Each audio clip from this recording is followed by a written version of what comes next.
नमस्कार, मैं डॉक्टर पल्लवी अग्रवाल भोपाल से infertility specialist and laparoscopic surgeon.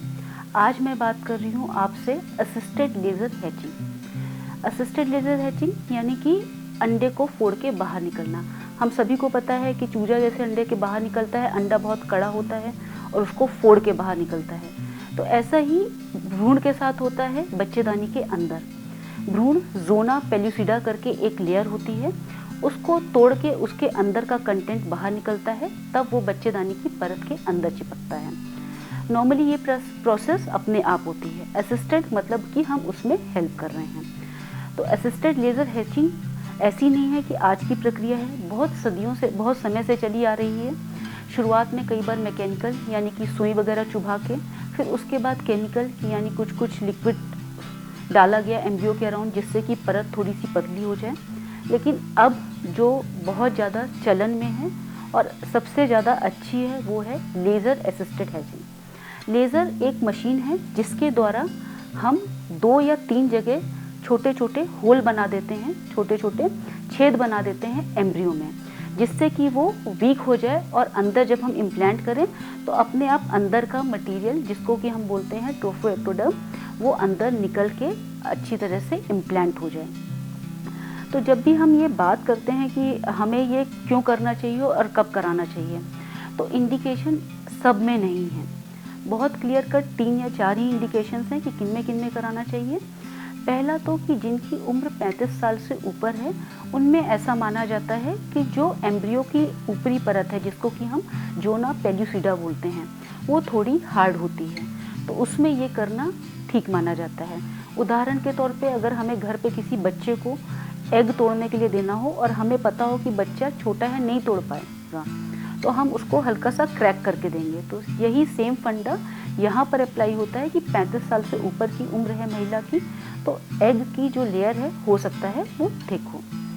दूसरा माना जाता है कि आपकी लैब के अंदर अगर एम्ब्रियोलॉजिस्ट को लग रहा है कि ज़ोना बहुत थिक है, क्योंकि हम माइक्रोस्कोप में देख रहे हैं तो हमें ज़ोना भी दिखाई दे रहा है और ज़ोना के अंदर इनर सेल मास भी दिखाई दे रहा है, तो अगर ज़ोना उनको बहुत थिक लग रही है तो भी असिस्टेड लेज़र हैचिंग की तरफ हम जा सकते हैं।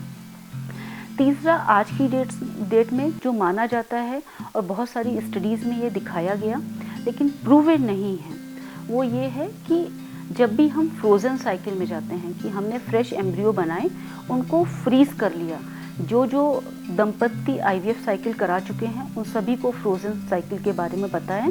तो एम्ब्रियो फ्रीज़ कर लिया, फिर जब एम्ब्रियो ट्रांसफ़र करना तो उसको वापस से निकाला। तो ऐसा माना जाता है कि जब भी एम्ब्रियो फ्रीज़ किए जाते हैं और उसके बाद वापस निकाले जाते हैं तो ज़ोना थोड़ा सा हार्ड हो जाती है। तो क्या सभी में कराना चाहिए असिस्टेड लेज़र हैचिंग? इसका आंसर अभी क्लियर कट नहीं है।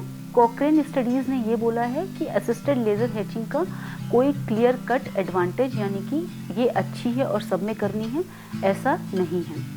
और इसका एक डिसएडवांटेज यानी कि ये जो एक नुकसान है वो ये है कि जब भी हम होल करते हैं तो ऐसा हो सकता है कि जो इनर सेल मास है वो 2 जगह से बाहर निकले, एक जगह की निकलने की बजाय 2 जगह से बाहर निकले, तो 2 जगह चिपकेगा और 2 बच्चे बनेंगे और 2 बच्चे हम शक्ल बच्चे होंगे, यानी कि मोनो एमनियोटिक मोनोकोरियोनिक ट्विंस। और हम सभी को आइडिया है ये कि जब भी जुड़वा बच्चों की प्रेगनेंसी होती है तो वो नॉर्मल प्रेगनेंसी के मुकाबले ज़्यादा कॉम्प्लिकेटेड होती है, और इन जुड़वा बच्चों में भी मोनो एमनियोटिक मोनोकोरियोनिक ट्विंस यानी कि हम शक्ल बच्चे और ज़्यादा कॉम्प्लिकेशन वाले होते हैं, उनमें हमें और ज़्यादा केयरफुल रहना होता है। तो फिर बात आती है कि हम किसी में भी नहीं कराएं, फिर हमें कराने की ज़रूरत क्या है, हम ये टॉपिक ही क्यों डिस्कस कर रहे हैं?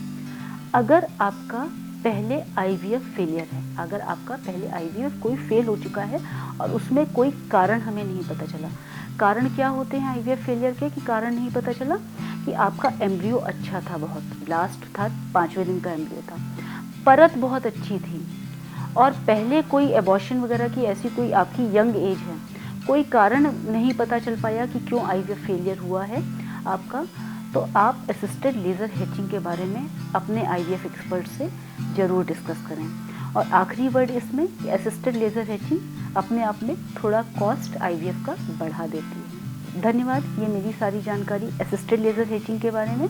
इससे संबंधित आपको कुछ भी पूछना हो तो मेरे को यूट्यूब के माध्यम से जुड़ें।